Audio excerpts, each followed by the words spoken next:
In August of 2022, the average transaction price for any new car, not just EVs, was $48,000 plus some change, right? According to Kelley Blue Book. EVs, it's a whole different story. $66,500. EVs are too expensive, Zach. 37% increase, already over an entirely inflated new car. I mean, do you remember when you could buy a new car for, I don't know, $20,000? We've seen manufacturers slash their affordable vehicles, and then everyone's all in on EVs, Justin, and EVs are more expensive. I mean, it's ridiculous. Yeah, it wasn't even that long ago when cars were seemingly affordable, right?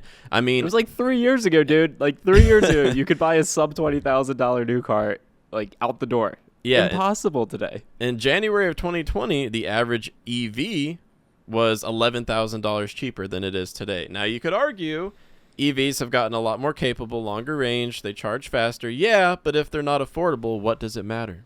Is this a direct result of Tesla just increasing prices? I know we've got a guide back on the Join YAA website where we just tracked Tesla's increases to MSRPs. They have such market share. Like, is it just them, or have we seen other players come into the space and charge a lot of money for EVs?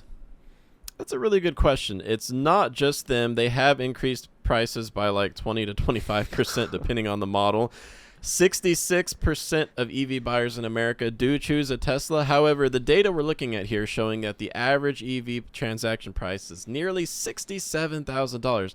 That's based on what I said, transaction prices. So this is going to include the massive markups that are all too common with some of the other top-selling EVs in America. So right now, the number 3 top-selling EV in America, it's not a Tesla, it's the Ford Mustang Mach-E. They sell like 7,000 of those here in the United States every quarter, and they're ramping up production. So when we're looking at these numbers, it also includes every time that the Mustang Mach-E is marked up by $5,000. Or number 5 on the best-selling list, the Ioniq 5, which I happen to own and love. They say it starts at like $41,000, but there's not a single one within a 300-mile radius of me for under like $46,000. So you got to take this all into consideration when you look at these numbers. So it makes sense. I mean, there is, I guess, the Nissan Leaf. Like, I guess that's the one on the list that's kind of keeping prices down a little bit. Yeah, maybe. But it just got canceled. So yeah, it just got canceled. Everything's it's on the way expensive. out. Like, truthfully, how does this become a mainstream product? Like, we had Bloomberg put out that research saying 50% of vehicles are going to be new vehicles sold by 2030 will be electric vehicles. I love it. I think it's great. Who's buying them? Like, aside from Hertz, who can afford to buy these vehicles? Well, 2 thoughts I'll share. Now, who's buying them? Well, if EVs stay as expensive as they are right now, I think you're going to see more and more strength in the used car market because not everyone can afford a $66,000 car, and that's just the reality we live in right now. But something else that I don't think anyone has been talking about is that automakers, they've invested over $500 billion just in America in electrification. Is this a too big to fail moment? No, but they sure don't want to fail. So they're going to have to make some changes and make some pretty strategic engineering changes to make their EVs more affordable if this is going to become a mass adoption situation at all. Here's what I think is going to happen. Pretty soon you're going to have more automakers offering lower range variations of their electric vehicle models at the same or lower prices because lithium's getting more expensive. We've got chip shortages that just won't go away. Inflation, everyone shouts inflation, right? Well, it's getting more expensive to make an EV. How are you going to keep prices the same or maybe lower EV prices? Offer less range, have smaller battery packs, and overall margins might be more sustainable for the automakers. That's what I think we're going to hear more about.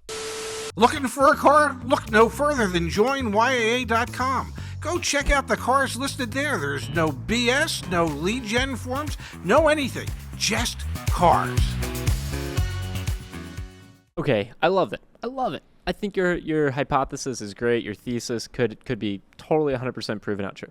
Ford has literally come out and said they lose money on their EVs right now. So, like, I don't see how the prices ever become attainable for consumers, whether you take the range, cut it in half even. And we know that the amount of range is not the biggest thing holding a consumer back. It's the reliability of having access to charging. Got it. Totally get it. Yes. So we maybe could get away with what you're describing, but they are still losing money at the current prices that are ridiculously high. It just makes me wonder the efficacy of when we will see, I don't know, or if we'll ever see the average EV transaction price be lower than the average new car price. Like I don't think maybe I'm not that tipping convinced point's like that'll 20 ever years happen. from now, 25 years from now. Like it's gonna take a Man. while.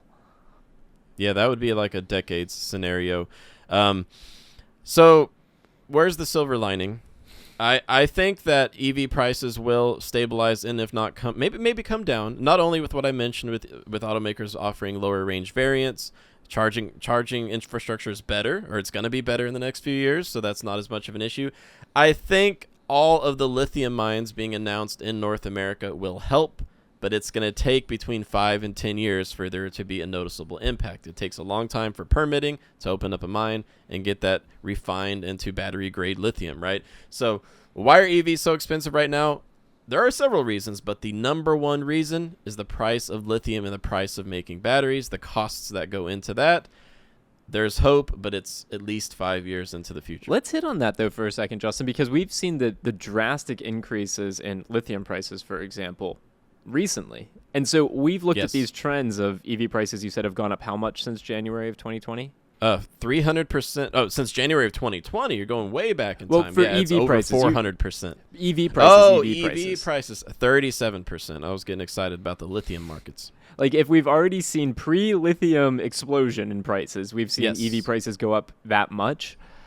Yes. I mean, it just kind of like, I hear you on the silver lining piece, but something tells me we've got a few more years of challenges in front of us before we're seeing prices stabilize and potentially even go down. There are, however, sub $50,000 EV options, so like it is important to keep that in mind. And you're a great case study of this. You bought your vehicle at MSRP, which for the Ioniq 5 is incredible. So like those I feel like are silver linings, but I don't know if we've felt the brunt of raw material price increases on EV prices quite yet. We even saw just auto suppliers in general have raised their prices. This came from Reuters, 7 to 20% for just general supplies to create vehicles. We expect not even just EVs, but internal combustion engine vehicles, their prices, their MSRPs to go up significantly because of that. So yeah, to me, I feel like we've got, 2, 3, 4 maybe years of prices kind of going up and to the right before maybe they stabilize and eventually can come back down. It makes me nervous, to be honest, not just EV related, just in general. Yeah, I'm glad you brought that up because, as you said, I mean, the Ford Mustang Mach-E prices just went up between $3,000 and $8,000.